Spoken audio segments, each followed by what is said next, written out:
Okay everybody, Mick here. Just had a run out from Conken on motorbike. Just at a little resort just outside Ubenrat Dam. Beautiful little resort this, beautiful little resort this. I've been here before, but since I've been out, I come here about 4 months ago, and since then they've done it up quite a bit. I'll just show you a little bit around the place.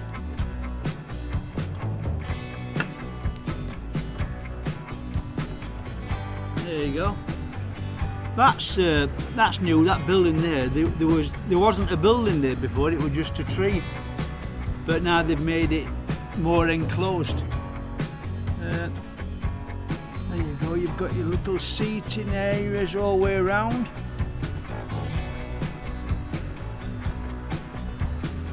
Just take it up. This is a little cafe here. You've got the cafe inside here.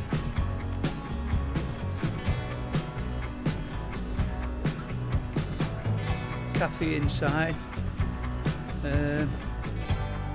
Let me just show you around the place. So this is what we've got here. Very nice place.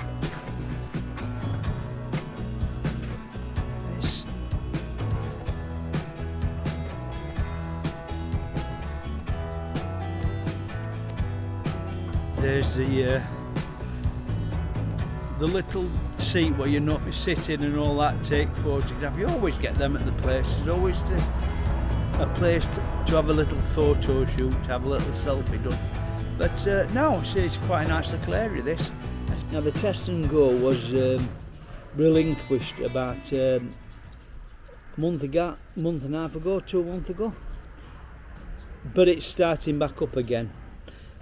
To tell you the truth, if you are coming across here, I'd check with the embassy before you actually come, because the things change every 5 minutes over here. Like I said, they had the test and go before. It's been off for about a month and a half now, and now they've decided to bring it back again. But they brought it back with extra restrictions, which is not going to do the travelling public any good really. I think it's actually making it worse.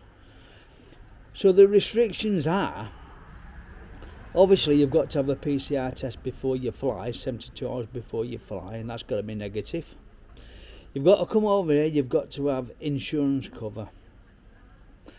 You've also got to have a quarantine hotel booked for your first night. Now you've got to do a quarantine hotel on day 1 and day 5. So with that hotel, you've got to do a PCR test on day 1 and day 5. Both have got to be negative, and once they're negative, you can actually travel about the country. That's no problem after that. Right, if you come across day 1, the funny thing about it is that you can actually travel from one place. You can actually land in Bangkok or wherever, land in Bangkok and travel to another province after day 1. So you can do day 1,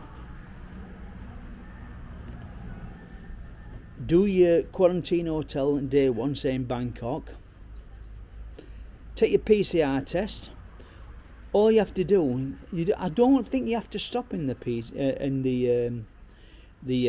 hotel or anything like that. You've just got to wait for your test results to come back negative. If they come back negative, well then you can move off. But then you've got to do another test on day 5. Now you can be up in Chiang Mai if you want to be. You don't have to stop in one place. So you do another test in another SHQ hotel, do another test, and then if that's negative, you're free to go wherever you want to. Now the thing is, and it's happened to a few people, the thing is, if you test positive on any one of them tests, you are shipped to an hotel hospital.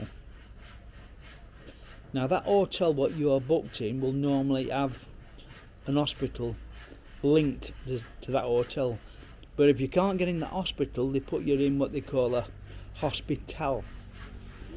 So it's not actually a hospital, but it's another hotel. It's in between an hotel and an hospital, to tell it the truth. And I believe if it's a mild case, you're allowed to stop in that hotel as well. Quarantine, but you've got to quarantine.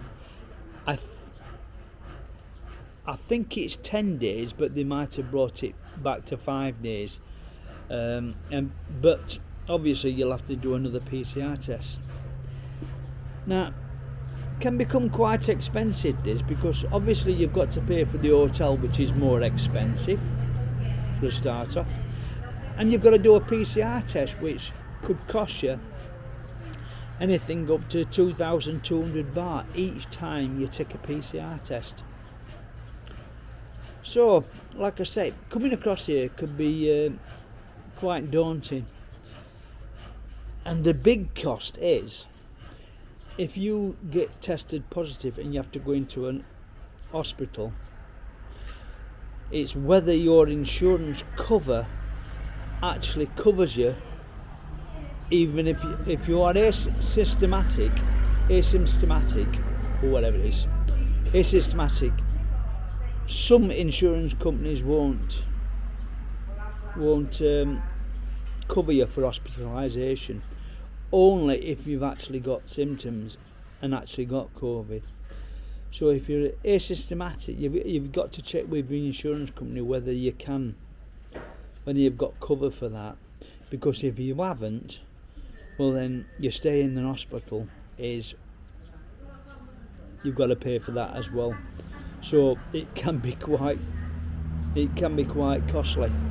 Now if you're coming across here for a month and you're spending like 10-15 days in an hospital, is it worth actually coming? This is what's putting a lot of tourists off in Thailand. You can't understand it. I mean, a lot of places now have actually done away with it. I know in England they've done away with face masks and everything. And that's another thing in Thailand. You've got to wear a face mask all the time. Even if you're on a motorbike yourself, you've got to wear a face mask. So take all that into account as well. You have got to wear a face mask everywhere you go. So anyway, take all that into account. If you're coming to Thailand, I tell you something now, it is a beautiful country. The people are fantastic, the food's fantastic, the infrastructure and everything like that is fantastic. It's really a fantastic place to retire to. I can't fault the place for retiring, and it is it's actually very cheap. During the restrictions now, the hotels are very, very cheap. I believe a lot of hotels are being given subsidies by the government, which is, if it ends, it's going to put them up a little bit, but not all that much. But no, it's quite good. So anyway, well, I'll leave it here. I hope this blog helps a little bit, told you a little bit how to get into the country, what the restrictions are now. But let me say, once you're in the country, once you've had your negative PCR test and everything like that, and you've done all your quarantine things, it is a lovely country to go around. And you won't find many restrictions on travel. Some hotels now ask you to have make sure you've got your COVID, you've had your 2 COVID jabs and everything like that, but there's not many of them about as well. I think mainly they're down south. So anyway, just check before you come on the Thai embassy what the restrictions of travel are, because like I say, this is my thing what I've had over here now, and I just watched the Thailand news this morning, so that's the restrictions as of now, but like I said, it can change every 5 minutes. Anyway, if you're coming over to Thailand, have a safe journey. Okay, this is Mick signing off now, and if you are coming to Thailand, enjoy. Bye for now.